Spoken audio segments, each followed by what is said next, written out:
श्री गणेशाय नमः। ओम श्री साई नाथाय नमः। बाबा करें आपकी सभी सद मनोकामना पूर्ण। गंगा दशहरा की हार्दिक शुभकामनाएं आपको और आपके परिवार को वह सभी को बाबा अपना कृपा भरा आशीर्वाद सभी पर बरसाएं। सद्गुरु श्री साई प्रभु बाबा आज के संदेश में समझाते हैं, केवल ईश्वर ही स्फूर्ति वर्धक प्रेरणा देकर उत्साहित करते हैं, वे ही दैवी भावना उत्पन्न करते हैं। ओम साई राम। श्री साई का शिरडी में प्रकट होना। उम्र 16वें साल में नीम तले की छांव प्रगटे पहली बार युवा साई शिरडी गांव। चौपदार की माय कहे गोरा सुंदर बाल, स्थिर आसन बैठा वहाँ नीम छांव चौपाल। ध्यानी कच्ची उम्र का सबको विस्मय होय, गांव गांव से आन लगे दर्शन को सब कोय। देखें मूरत बाल की अचरज से भर जाय, दया प्रेम करुणा भरी उसकी आँखों माय। कुछ लोगों पर एक दिन हवा लगी खंडोबा, पूछे गांव सवाल यह कौन कहाँ से आबा। देव कहें खोदो धरती जैसे हम बतलाएं, पता चलेगा बाल यह कौन कहाँ से आए। पेड़ तले जब खोदते गुफा एक मिल जाए, 4 दीप जलते दिखे तल घर में जब जाएं। देव कहें 12 बरस बालक का यह बास, बाल कहे गुरु स्थान यह जतन करो मम आस।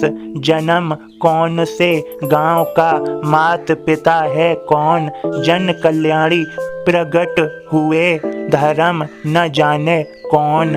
सद्गुरु श्री साईं प्रभु बाबा आपको आशीर्वाद दे रहे हैं और कह रहे हैं, मेरे बच्चों मुझे अनेकों बार अपने बच्चों को सही मार्ग व सही दिशा दिखाने के लिए व उन्हें इंसानियत दया धर्म सद्विचार उनके जीवन में लाने के लिए व उनका जीवन सुखमय बनाने के लिए अनेकों बार लीलाएं की और आगे भी करता रहूंगा। मेरे बच्चों तुम्हें जीवन में सफलताएं प्राप्त करने के लिए सही मानसिकता की आवश्यकता है।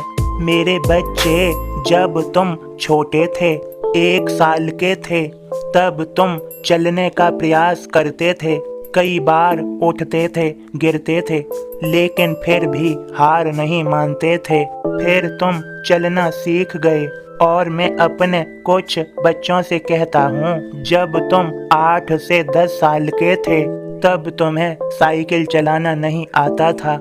तुम्हारे लिए साइकिल चलाना बहुत मुश्किल था लेकिन तुमने प्रयास किया, तुम कई बार गिरे फिर से उठे लेकिन तुमने साइकिल चलाना सीख लिया। मेरे सभी प्यारे बच्चों, तुम्हें अपने कार्य को ईमानदारी व लगन से करने की आवश्यकता है। अपने जिस कार्य को हाथ में लो उसे पूरा करो। मैं तुम्हें समझाता हूँ, जैसे मेरे बच्चों, एक समय की बात है, एक मनुष्य ने धरती में गड्ढा करना शुरू किया पानी की तलाश में। उसने 10 फुट खोदा और वह रुक गया, सोचने लगा यहाँ पानी नहीं है।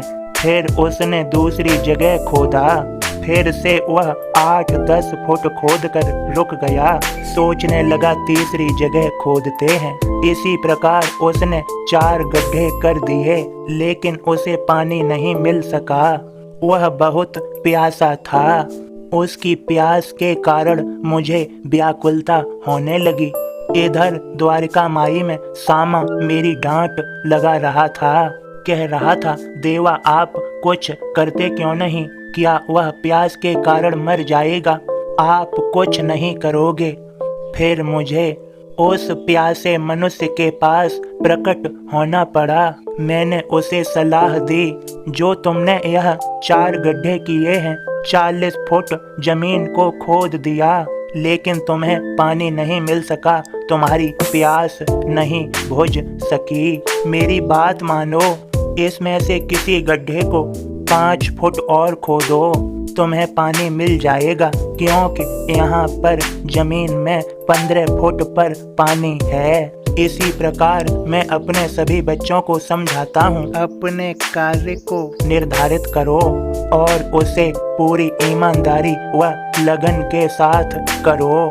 सदैव अपने गुरु के प्रति अपना विश्वास अटल रखो और अपने आप का सदैव मार्गदर्शन करते रहो। कहीं तुम्हारा विश्वास गुरु के लिए डगमगा तो नहीं रहा, कहीं तुम अपने कार्य से व अपने मार्ग से भटक तो नहीं रहे। मेरे बच्चों, ज्ञान का प्रकाश व्यक्ति का स्वरूप बदल देता है। मेरे सभी प्यारे बच्चों, जिंदगी एक युद्ध की तरह होती है। कुछ सिपाही खुश होकर जाते हैं कि मैं जीतूंगा, मुझे अपने गुरु पर व अपने आप पर पूर्ण विश्वास है। और कुछ सिपाही डर डर कर जाते हैं कि मैं हार जाऊंगा, उन्हें अपने आप पर विश्वास नहीं होता और न ही अपने गुरु पर। मेरे सभी बच्चों, तुम सदा खुश रहो, मुस्कुराते रहो व प्रसन्नता से भरे रहो, क्योंकि तुम्हारा साथ तुम्हारे सद्गुरु का है। मैं स्वयं तुम्हारे साथ हूँ मेरे बच्चों। मैं तुम्हें आशीर्वाद दे रहा हूँ। विजयी भव। सबका मालिक एक।